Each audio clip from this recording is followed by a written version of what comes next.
अस्सलाम वालेकुम friends and family members, welcome back to my channel lifestyle vibes. कैसे हैं आप तमाम लोग? उम्मीद करती हूँ खैरियत से होंगे। और अपना लास्ट शब बारात का व्लॉग जो मैंने ग्रेवयार्ड पे एंड किया था, वहीं से मैंने वापसी पर अपना दूसरा व्लॉग स्टार्ट कर दिया। इस व्लॉग में आपको मज़ेदार से गोलगप्पे का रिव्यू मिलेगा और साथ साथ हमारे घर की छोटी सी शब बारात की डेकोरेशन मिलेगी। तो आपने व्लॉग को लास्ट तक ज़रूर देखना है और मेरे चैनल लाइफस्टाइल वाइब्स को सब्सक्राइब ज़रूर करना है।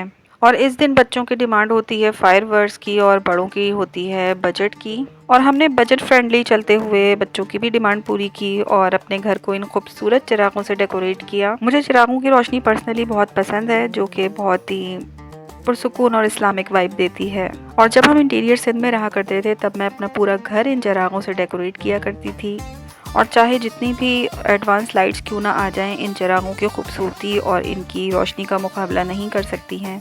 और कराची में शिफ्ट होने के बाद मैंने इन चिरागों की रोशनी से अपने इस छोटे से घर को भी रोशन किया है। शब बारात का दिन तमाम दिनों से ज़्यादा मुख्तलिफ और ज़्यादा मसरूफ़ गुजरा। शब बारात में सुबह उठते के साथ ही सबसे पहले हम लोग कब्रिस्तान गए। और बाय द वे, अगर आप में से किसी ने मेरा लास्ट व्लॉग नहीं देखा है तो लिंक मैं कमेंट सेक्शन में पिन कर दूंगी। प्लीज़ जाके आप लोग सबसे पहले मेरा वो ग्रेवयार्ड वाला व्लॉग ज़रूर देखिएगा और जितना हो सके उसे ज़्यादा से ज़्यादा शेयर ज़रूर कीजिएगा। बड़ा ही हार्ट टचिंग और इन्फॉर्मेटिव व्लॉग है और मेरी अपनी यूट्यूब फैमिली से ये हम्बल रिक्वेस्ट है कि प्लीज़ उसे ज़्यादा से ज़्यादा शेयर करें, ताकि अल्लाह करे कि वो व्लॉग सही लोगों तक पहुँच जाए और मैंने जिस मकसद के लिए बनाया है मेरा वो मकसद पूरा हो जाए। और शब बारात वाले दिन कब्रिस्तान से आते ही मैंने जल्दी हलवा बनाया और उस हलवे में मिठास के साथ अपने बच्चों के साथ मिलकर अपने बचपन की यादें भी शामिल की।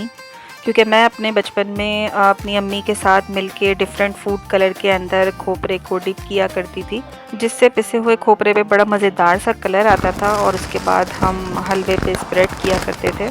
और शब बारात की रात हो और बच्चों के चेहरे पे रौनकें ना हो, ये तो पॉसिबल ही नहीं है। तो हमने भी इन लोगों को सेफ एंड सिक्योर रहते हुए ये फुलझड़ियाँ लेके दी थी, जो कि बच्चों ने बहुत मज़े से जलाई और बड़ा इन्जॉय किया। और इन तमाम इन्जॉयमेंट्स और नमाज वगैरह से फ़ारिग होने के बाद हमें लग रही थी चटखारेदार भूख, तो मैंने गोलगप्पे ऑर्डर किए, जिसका क्लिप मैं भी आपसे आगे चल के शेयर करूँगी। इंतहाई लजीज और मज़ेदार गोलगप्पे थे। एक दफ़ा पहले भी मैं अपने व्लॉग में ये गोलगप्पे आपको दिखा चुकी हूँ, लेकिन आज ज़रा डिटेल में इनका रिव्यू करेंगे। इन गोलगप्पों की शॉप मेरे घर के करीब ही है और कभी कभार तो हम इनके पास जाकर खा लेते हैं या फिर अक्सर लेट नाइट हम ऑर्डर कर लेते हैं। इनका सारा टेस्ट उस रायते में होता है जो वो इस गोलगप्पे के पानी के साथ सर्व करते हैं। और नेक्स्ट क्लिप में मैं आपको अभी तमाम चीज़ें ज़रा इनकी डिटेल में दिखाती हूँ। और यहाँ मेरे बच्चे थे कि वो अपनी इंजॉयमेंट से बाज ही नहीं आ रहे थे। और मेरी अपनी तमाम यूट्यूब फैमिली के लिए दिल से दुआ है कि परवरदिगार आप तमाम लोगों के घर की रौनकें इसी तरह कायम रखें और शब बारात की रोशनियों की तरह आप तमाम लोगों के दिल भी रोशन रहें। और ज़िंदगी में चाहे जितना भी शोर क्यों ना हो, लेकिन दिल में सुकून होना ज़्यादा ज़रूरी है। और इस टाइम तक एंजॉय करते करते हम पूरी फैमिली की चटखारेदार क्रेविंग एक्सट्रीम पे पहुंच चुकी थी। और ये देखें जनाब, हमने मज़ेदार से गोलगप्पे ऑर्डर किए और ये इसका लजीज खट्टा पानी और ये क्रिस्पी क्रंची से गोलगप्पे जो कि बिल्कुल फ्रेश थे। और उन्हें देखकर अभी भी वॉइस ओवर करते हुए मेरे मुंह में पानी आ रहा है और मेरा दिल चाह रहा है कि मैं दोबारा इन्हें अभी ऑर्डर करूं, लेकिन 2 दिन की थकन और गले की हालत बिल्कुल भी इजाज़त नहीं दे रही है।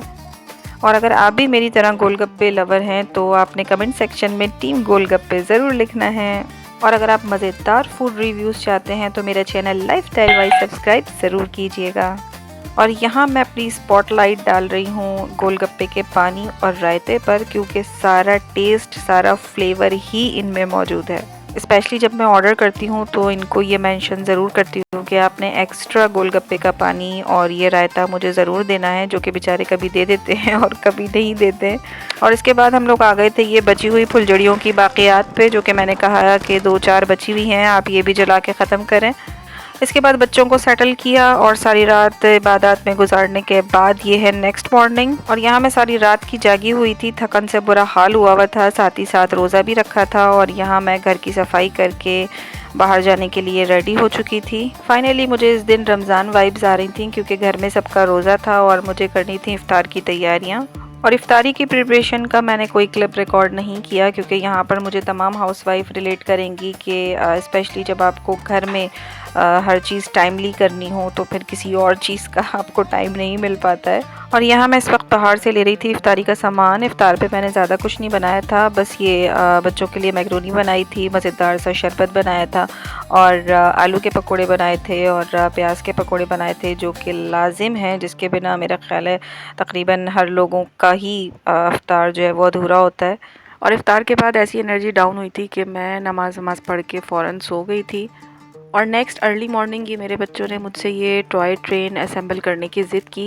मेरे हस्बैंड काफ़ी सारे टॉयज़ बच्चों के लिए लेकर आए थे, जो कि मैंने उनसे कहा था कि आप वन बाय वन उनके साथ खेलेंगे। तो काफ़ी दिनों से बच्चों की इस टॉय ट्रेन पे नज़रें थीं और सुबह उठते के साथ ही इन्होंने कहा कि हम नाश्ता बाद में करेंगे, पहले आप हमें ये ट्रेन असेंबल करके दें। एक्चुअली विंटर वेकेशन के बाद ये 2-3 छुट्टियां बच्चों को एक्स्ट्रा मिल गई थी और जिस पर उन्होंने भरपूर एंजॉय किया और खूब सारी मस्तियां की। मेरा बेटा मेरे व्लॉग बड़े शौक से देखता है, तो बस उसी के लिए मैंने ये क्लिप अपने व्लॉग में ऐड किया है ताकि वो ज़रा खुश हो जाए। और आजकल तो मेरे ही घर में मेरे ही व्लॉग की माशाल्लाह आवाज़ें गूंज रही होती हैं। खैर तो जनाब, ये था मेरा छोटा सा रियल लाइफ व्लॉग। अगर आप लोगों को अच्छा लगे तो मेरा चैनल लाइफस्टाइल वाइब सब्सक्राइब ज़रूर कीजिएगा और मुझे कमेंट सेक्शन में ज़रूर बताइएगा कि आप लोगों को फूड रिव्यू कैसे लगे। टेक केयर, अल्लाह हाफ़िज़।